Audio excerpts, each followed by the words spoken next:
बच्चों, अब एक ये अभिक्रिया है, इस पे हमें लाशातेलीय नियम का प्रभाव देखना है।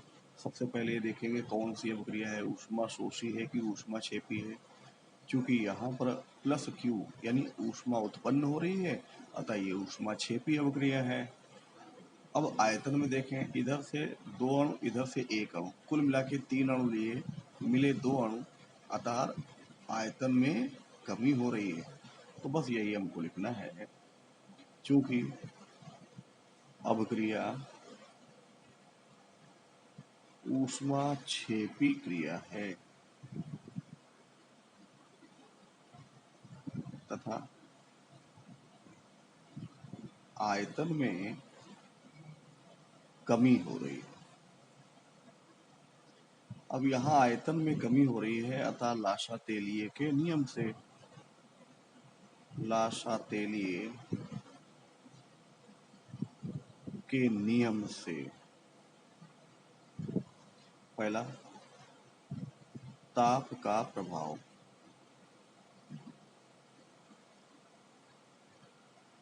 चूंकि ऊष्मा छेपी क्रिया है, अतः ताप बढ़ाने पे सामने पश्च दिशा में जाएगा।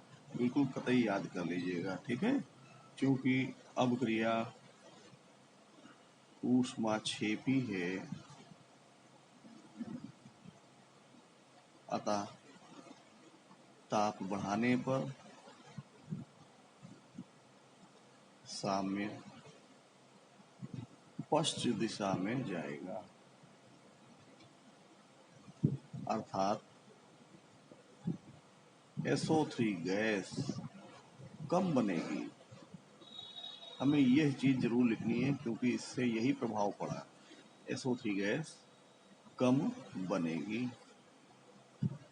अब ऐसे ही हमें दूसरा दाब का प्रभाव देखना है। दाब का प्रभाव, चूंकि अभिक्रिया के आयतन में, अभिक्रिया के आयतन में कमी हो रही है, अतः दाब बढ़ाने पर साम्य अग्र दिशा में जाएगा,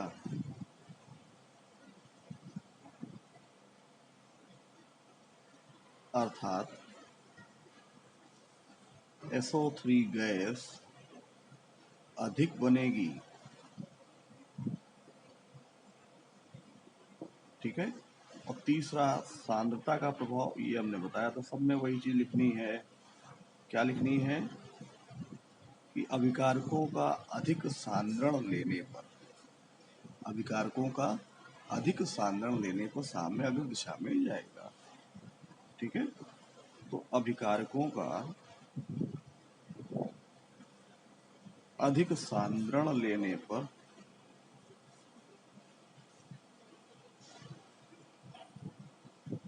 साम्य अग्र दिशा में जाएगा,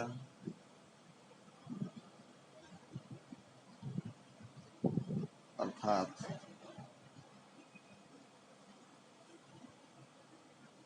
SO3 गैस अधिक बनेगी। इतना समझ में आ गया। अब हमें यहाँ पर बिंदु क्या निकाले, ताप बढ़ाने पर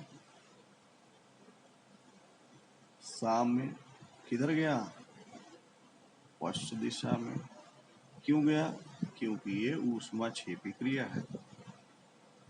दाब बढ़ाने पर साम्य किधर गया, अग्र दिशा में। क्यों गया, क्योंकि इस अभिक्रिया के आयतन में कमी हो रही है। सांद्रण बढ़ाने पर साम्य अग्र दिशा में जाएगा। क्यों जाएगा, क्योंकि जब हम अभिकारकों का सांद्रण अधिक बढ़ाएंगे तो उत्पादों की सांद्रता घटेगी, अर्थात अग्र दिशा में सांद्रता घटेगी, तो साम्य अग्र दिशा में ही जाएगा। अब इतना समझ में आ गया बच्चों।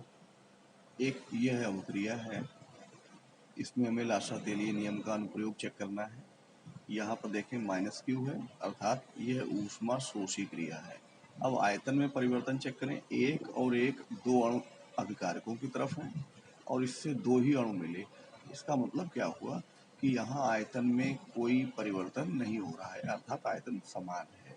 ठीक है, तो हमें यही चीज लिखनी है। चूंकि अभिक्रिया कैसी है, ऊष्मा शोषी क्रिया। ठीक है, और आयतन में कोई परिवर्तन नहीं हो रहा है। ठीक है, आयतन में कोई परिवर्तन नहीं हो रहा है, अतः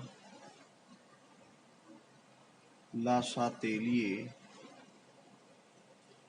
के नियम से, हमें लाशातेलिए के नियम से चेक करना है। नंबर एक, ताप का प्रभाव। ये तो आपको मालूम ही है कि ऊष्मा शोषी क्रिया होती है तब ताप बढ़ाने पे साम्याग्र दिशा में जाता है। ठीक है, तो हम यहाँ पर देखेंगे ताप का प्रभाव। चूंकि अभिक्रिया ऊष्मा शोषी है, अतः ताप बढ़ाने पर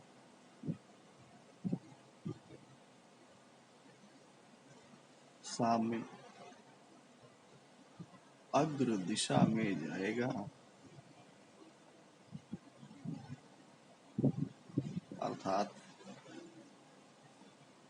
NO गैस अधिक बनेगी। दूसरा, दाब का प्रभाव। यहां हमें दाब का प्रभाव निकालना है। चूंकि अभिक्रिया के आयतन में कोई परिवर्तन नहीं हो रहा है, कोई परिवर्तन नहीं हो रहा है, अतः इस पर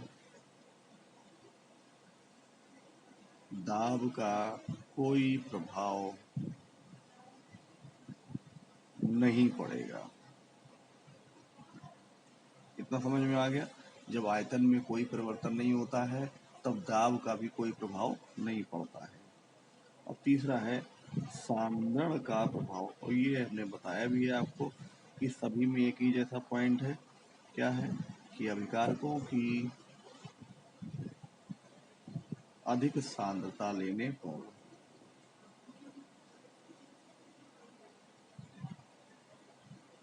साम्य अग्र दिशा में जाएगा, साम्य अग्र दिशा में जाएगा, अर्थात NO गैस अधिक बनेगी।